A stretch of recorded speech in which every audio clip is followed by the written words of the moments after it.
नमस्कार प्यारे विद्यार्थियों, कक्षा छठी हिंदी विषय की इस कक्षा में आज हम पाठ संख्या 4 पुरस्कार का अभ्यास कार्य करेंगे, जिसका पिछली कक्षा में हम सर्वनाम जो व्याकरणिक उप विषय था वो पढ़ चुके हैं। तो उसके प्रथम 4 प्रश्न जो हैं वो हल करेंगे। देखें, प्रश्न संख्या 1 में है, यहाँ प्रश्न संख्या 1 में आपको एक गद्यांश दिया गया है जिसमें से संज्ञा पदों को छांट करके लिखना, ये प्रश्न है पहला। तो मैंने प्रश्न संख्या 1 में जो संज्ञा पद हैं वो सारे छांट कर लिख दिए हैं, जैसे सत्यपाल, अखबार, चंचल, प्रसन्नता, शिक्षक, विद्यालय, सच्चाई, गुरुजी, पीठ, रुपए और बच्चे। ये जो संज्ञा पद आए हैं पहले प्रश्न में, ये सारे हमने छांट कर लिख दिए हैं। ये जो नीचे स्थान दिए हैं लिखने के लिए, उनमें आप इनको भरेंगे। प्रश्न संख्या 2 है, सर्वनाम का प्रयोग किन संज्ञा शब्दों के लिए हुआ है। प्रश्न संख्या 2 में वाक्य दिए गए हैं 5। तो 5 वाक्य दिए गए हैं, उनमें जो सर्वनाम प्रयोग हुआ, पहले वाक्य में का में जो सर्वनाम प्रयोग हुआ वो सत्यपाल और चंचल के लिए प्रयोग हुआ, और दूसरे वाक्य में जो सर्वनाम प्रयोग हुआ वो शिक्षक के लिए प्रयोग हुआ, और तीसरे वाक्य में भी जो सर्वनाम प्रयोग हुआ वो शिक्षक के लिए प्रयोग हुआ। चौथे वाक्य में जो सर्वनाम प्रयोग हुआ वो सत्यपाल के लिए, और 5वें वाक्य में 2 सर्वनाम प्रयोग हुए हैं, एक शिक्षक के लिए और दूसरा सत्यपाल के लिए। तो वाक्य को पढ़ने से आपको पता चल जाएगा। प्रश्न संख्या 3 है, सर्वनाम से वाक्य पूरा करें।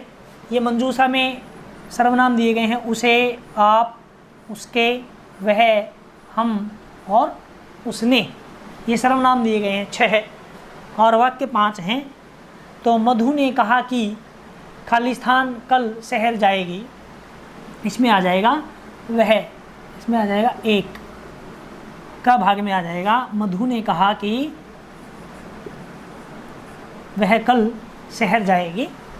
मनोज ने देखा कि खालिस्तान मित्र मैदान में खेल रहे थे, यहाँ आ जाएगा उसके।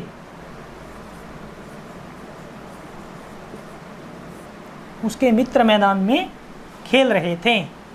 तीसरा वाक्य है, रमेश के पिताजी ने पतंग दिलवाई, इसमें आ जाएगा उसे। रमेश के पिताजी ने उसे पतंग दिलवाई। चौथा वाक्य है, खालिस्तान मंजरी को प्रथम आने पर बधाई दी, इसमें आ जाएगा उसने। सारे सर्वनाम हैं। उसने मंजरी को प्रथम आने पर बधाई दी। अगर आप नहीं होते तो आज हम नहीं बचते। इस तरह से 5 वाक्य हैं। अंतिम वाक्य में जो है 2 सर्वनाम का प्रयोग है। तो इस तरह से वाक्य पूरे करेंगे। और ये अंतिम वाक्य है, प्रश्न है, प्रश्न संख्या 4 है, वाक्य को बहुवचन में बदलें। पूरे वाक्य को ही बहुवचन में बदलना है, ये ध्यान रखें आप।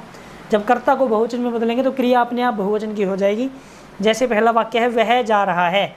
अब वह का अगर बहुवचन बनाएंगे तो वह का बन जाएगा वे जा रही है, वह जा रही है, वे जा रही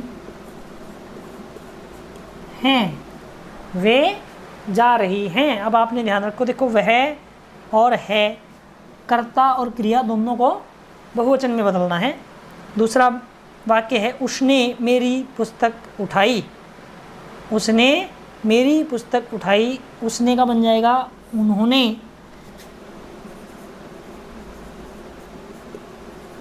उन्होंने मेरी पुस्तक उठाई, हमारी पुस्तकें उठाईं। उन्होंने मेरी का बन जाएगा हमारी, पुस्तक का बन जाएगा बच्चों पुस्तकें, और उठाई का बन जाएगा उठाईं। ये भी बहुवचन बन जाएगा। दूसरा वाक्य है तीसरा, मैंने रूपा को गुब्बारा दिया। मैंने का बन जाएगा हमने। रूपा को गुब्बारा का बन जाएगा गुब्बारे, दिया का बन जाएगा दिए। तो यहाँ बन जाएगा हमने रूपा को गुब्बारे दिए।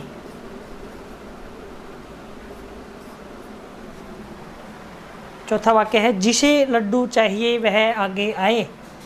इसका जिसे का बन जाएगा जिन्हें लड्डू चाहिए, वह का बन जाएगा वे आगे आए। अब बन जाएगा देखो बच्चों, जिन्हें